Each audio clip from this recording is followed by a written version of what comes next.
आपने कभी उत्तराखंड में ईस्ट इंडिया कंपनी का नाम सुना है? अब आप मेरे सवाल को सुनकर चौंक जाएंगे और जवाब होगा आपका नहीं। ईस्ट इंडिया कंपनी के बारे में अक्सर आप लोगों ने सुना होगा क्योंकि यह कंपनी अंग्रेजों की थी और इस कंपनी का एक उद्देश्य था कि भारत में व्यापार करना और व्यापार के नाम पर भारत के लोगों का खून चूसना, उन्हें गुलाम बनाना।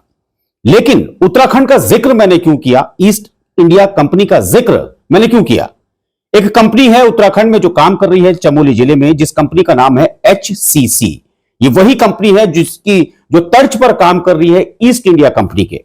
इसका सिर्फ और सिर्फ एक मकसद है, उत्तराखंड के उन लोगों का खून चूसना जिन लोगों ने वन पंचायत की जमीनें इनको मुहैया कराई हैं। ये जमीन भले ही TSDC द्वारा मुहैया कराई गई, लेकिन ये जमीनें हैं उन ग्राम पंचायतों की जिन ग्राम पंचायतों में बाशिंदे आज भी निवास करते हैं। और अब देखिए हुआ क्या है। हुआ यह है कि जो स्थानीय जो लोग हैं, उन स्थानीय लोगों को ना तो चारा पत्ती मिल पाती है, ना ही उन लोगों को ठीक प्रकार से रोजगार मिल पा रहा है और ना ही उन लोगों को उतना पैसा या फिर मुआवजा मिल पा रहा है जो मुआवजा तय है।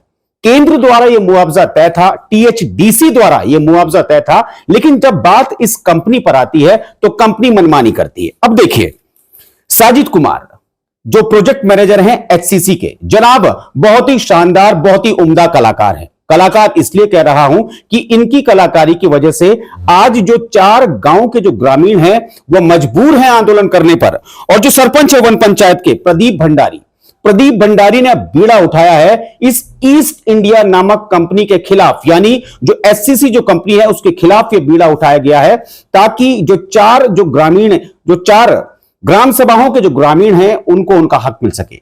TSDC ने जो भी टर्म्स एंड कंडीशंस रखी थी HCC के सामने, उन टर्म्स एंड कंडीशंस पर यह कंपनी खरा नहीं उतर रही है। बदनाम हो रही है TSDC और TSDC को बदनाम करने वाले यह कंपनी है, इस कंपनी की करतूत है जिसका नुकसान हो रहा है सीधे सीधे उन लोगों को, क्योंकि वो लोग आज बाध्य हैं, मजबूर हैं आंदोलन करने के लिए। 21 सूत्रीय उन्होंने एक मांग पत्र जो मेरे हाथ में है, इसमें 21 मांगे हैं। इन 21 मांगों को उन्होंने भेजा है जिलाधिकारी गोपेश्वर को, जो चमोली जो जिलाधिकारी हैं, और ये जा सके मुख्यमंत्री के लिए। मुख्यमंत्री के नाम ही ये भले ही संबोधन किया गया है और उनकी एक मांग है TSDC से भी कि जो प्रभावित जो लोग हैं उनको उनका हक मिले। इसमें कई तरह की ऐसी महत्वपूर्ण मांगे हैं जिन महत्वपूर्ण मांगों पर अगर गौर किया जाए तो हम समझते हैं कि HCC की जो तानाशाही चल रही है, HCC की जो मिलीभगत है कुछ चंद ठेकेदारों से, कुछ चंद अधिकारियों से, वो मनमानी बंद हो सकती है। लेकिन ऐसा तभी हो पाएगा जब निष्पक्ष इस पूरे मामले पर सुनवाई होगी। इन 21 बिंदुओं पर जब सुनवाई या तो TSDC करे या फिर मुख्यमंत्री खुद करे। भले ही इस प्रदेश को कोशिश ये हो रही है सौर ऊर्जा प्रदेश बनाने की, और निसंदेह इसमें कोई दो राय नहीं कि ऊर्जा प्रदेश बनना चाहिए ताकि प्रदेश तरक्की करे।